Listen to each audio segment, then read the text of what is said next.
नमस्कार मित्रों, आज मैं आपको एक ऐसी सच्ची और प्रेरणादायक कथा सुनाने जा रहा हूं जो भगवान बुद्ध के जीवन से जुड़ी है। ये कथा सिर्फ एक कहानी नहीं, बल्कि एक जीवन दर्शन है जो हमें सिखाती है चुप रहना सद्गुण हो सकता है, पर अन्याय सहना कायरता है। डर को जीतकर अपने हक के लिए खड़ा होना ही आत्मसम्मान है। बहुत समय पहले की बात है। भगवान बुद्ध अपने शिष्यों के साथ एक नगर में विहार कर रहे थे। वहीं एक युवा ब्राह्मण उनके पास आया। उसका चेहरा बुझा हुआ था, आंखों में चिंता और होठों पर खामोशी। उसने विनम्रता से पूछा, भगवान, मैं एक सज्जन पुरुष हूं, किसी का बुरा नहीं करता, पर हर कोई मेरा फायदा उठाता है। मेरे अपने भाई ने मुझे मेरी जमीन से बेदखल कर दिया। गांव के लोग मेरा मजाक उड़ाते हैं और मैं बस सब कुछ चुपचाप सहता रहता हूं, क्योंकि मैंने सीखा है कि क्रोध मत करो, विरोध मत करो। क्या यही सहनशीलता है? बुद्ध शांत थे। फिर उन्होंने अपने पास रखे एक पात्र से जल निकाला, एक कटोरे में भरा और बोले, ये पानी लो और अपने चेहरे पर छिड़क लो। युवक ने वैसा ही किया।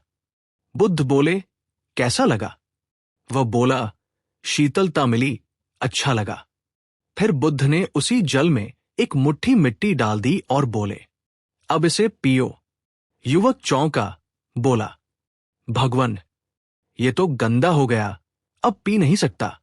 बुद्ध मुस्कराए और कहा, ठीक वैसे ही जैसे सहनशीलता तब तक उपयोगी है जब तक वह तुम्हें शुद्ध और शांत बनाए, पर जब सहनशीलता की आड़ में अन्याय को सहन करने लगो तो वह जल की तरह गंदा हो जाती है, जो न पीने योग्य है न जीवन देने योग्य।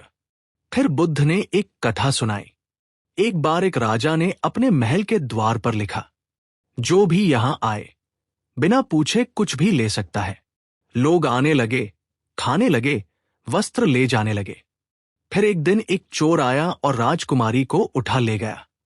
राजा चिल्लाया, ये अपराध है, पर जनता बोली, महाराज, आपने तो स्वयं कहा था, जो चाहे ले जाए।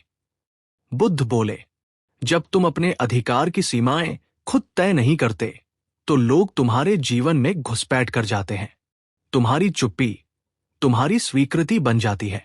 अब बुद्ध ने युवक की ओर देखा और कहा, तुम्हारा मौन तब तक महान है जब तक वह सत्य के साथ है, लेकिन जब तुम्हारा मौन अन्याय के साथ खड़ा हो जाए तो वो पाप बन जाता है। अपने हक के लिए लड़ो, क्रोध से नहीं, ज्ञान से। डर से मत भागो, डर को जानो और फिर उसे पार करो। अंत की सीख। उस दिन उस युवक की आंखों में एक नई रोशनी थी। उसने पहली बार महसूस किया कि विनम्रता और कायरता में फर्क होता है।